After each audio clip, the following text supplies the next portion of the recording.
Lots of space stations in media are pretty homogeneous, which is very wrong. Space stations are most often depicted housing entire colonies of people who are relatively isolated due to the cost of travel. That's the recipe for an entirely new culture at every single space station.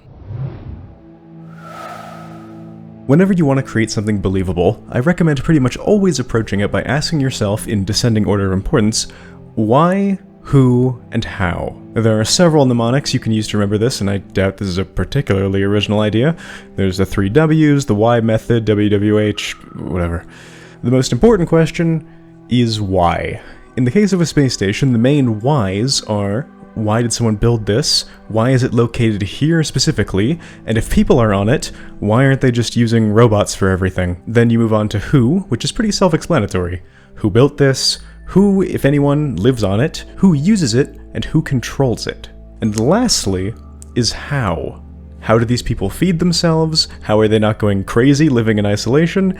And how are tensions looking among the station? It's all well and good to provide the steps for something like this, but I also want to show them in action along with another way to cultivate ideas. In this video, it'll be random number generators. Lancer's Long Rim expansion has a set of tables to roll on for creating space stations, and you might think like, well, that's a boring solution, but weaving all of the random rolls that you get together into a coherent place is a skill, and honestly, maybe harder than just coming up with it yourself, at least for some people. They have tables for the station's origin, its purpose, and 2 unique aspects, one interesting and one problem. I'll roll on all of these and we'll see if we can make something out of it. Rolling for the station's origin, got a 13. A collection of salvaged freighters, lashed together to form a massive rambling habitat full of dark corners, hidden warrens, and other secrets. Okay, so it's basically a space junkyard turned station. Rolling for its purpose, 19. Criminal enterprise. Yeah, no, that definitely fits.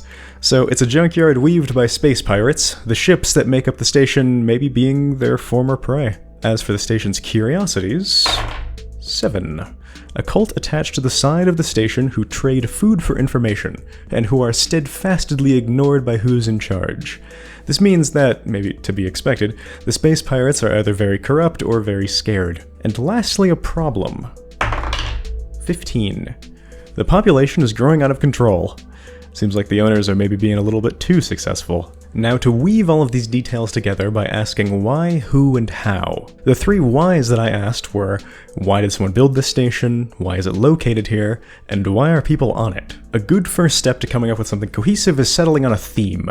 This doesn't have to be complicated, and I wholeheartedly recommend going with the first thing that comes to mind. In this case, the imagery of a bunch of ships smashed together reminded me of a spider web, so spiders are the theme I chose. The web was created by a gang of mercenaries who broke off from their company after a particularly bad mission decimated both their ranks and their trust in their leadership. Needing a place to settle down in the middle of deep space, they improvised and made their own land with destroyed wrecks of ships that they'd raided and scrapped. This answers all 3 questions. It was thrown together by raiders as a home to return out to in deep space. Now for the who's, and this is where it gets a little more complicated. Who built it, who lives on it, and who uses and controls it. The web was thrown together by a group calling themselves the Spider-Kin. Originally, productions stated they were maybe only 12 corvettes which retreated and then broke off from a larger force, their desertion turning into ambition, eager to see how their dreams could shape the stars. They adopted the name for the station and themselves shortly after the station's creation, when an officer commented that the hastily thrown together mass of ships looks like an insect nest. Eventually, their operation grew far larger than any of them ever imagined as they perfected their boarding techniques to minimize ship damage during their raids. In just a few Terran years, the Spider-Kin had grown their small web into a massive lattice of ships of all classifications and origins. Corvettes, cruisers, destroyers, and frigates spiraled out in all directions from one massive capital-class ship at the center of the web.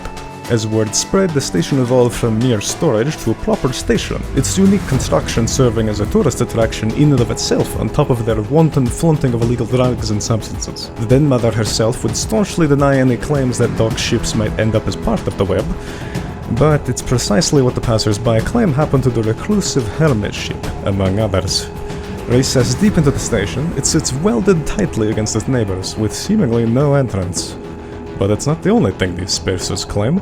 They say that if you go to it and you speak your mind, you may one day be granted treasures beyond your wildest dreams. Fools. This answers the original questions. It was built and is operated by a group called the Spiderkin, who transformed their old base into a trade hotspot with the allure of illicit substances. As a bonus, it also comes with a little fun thread to pull. Now before I get to the hows, I want a detour, because there's another optional W that you can answer right after you get through the who's, which is, what is really going on here? That's right, it's actually the www.h method. Environments and locations are usually enhanced significantly by giving them a second layer. Things may not be as they seem, people might be lying, and maybe there's something they don't want you to know about. To be forthcoming with such details would kind of defeat the point, and the reason I recommend only thinking about this now rather than when you start is because you can take what you've already established and twist it in an interesting way. In our case, you've seen what spiders typically do with the things in their web, right? How do we integrate that? There's a couple ways to go with this premise. You could take the most face value interpretation, that it's all a metaphor. They're attracting tourists and then trying to get them interested in joining up themselves. That way, the spiders are still trapping people in their web to make more of themselves, just in a very diplomatic way. Alternatively, you can take it in a little bit more of an unhinged direction. My first thought was to make the den mother, the leader of the group, into an arachnithrope, a spider vampire. If you come to visit, maybe you'll find weird, loose cocoons around, and the guard's extra limbs might not just be part of their costumes. The reason you address this before getting into the hows is that having the answer to some of those questions be not entirely apparent at first adds a lot of intrigue and makes a place inherently a lot more interesting.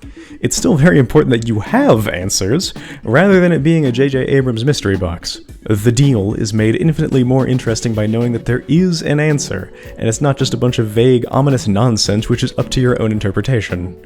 This is also why Dark Souls' story is kind of worthless. There's a bunch of lore, but there's no answers. If you follow that method of storytelling, when people push you on those questions and you have to come up with an answer that you don't have, it's very likely to be something incredibly unsatisfying, which was improvised up on the spot rather than a piece of the puzzle which fits neatly with everything else previously established. So, lastly, enough stalling.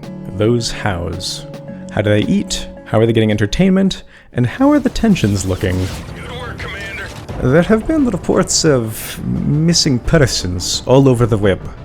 Like with the reports of the lost ships, the Den Mother has been quick to stamp out any of these reports as malicious rumors, but the facts are undeniable. In the last month alone, there have been 10 reports filed. That's one almost every other day. A station this large should expect to have to do a fair amount of police work, but this is far beyond standard numbers for a station this size. All 10 cases were from separate ships, each being a single person. Random age, random gender, it doesn't seem to be targeted, but they're just gone. And yet, no one seems to care. I've received nothing but crickets bringing this up to the station's management. Even fellow spacers just respond with a huff and shit happens. Whether this is due to corruption or the average denizen being too blazed to care, this humble officer doesn't know. And frankly, doesn't think it matters either.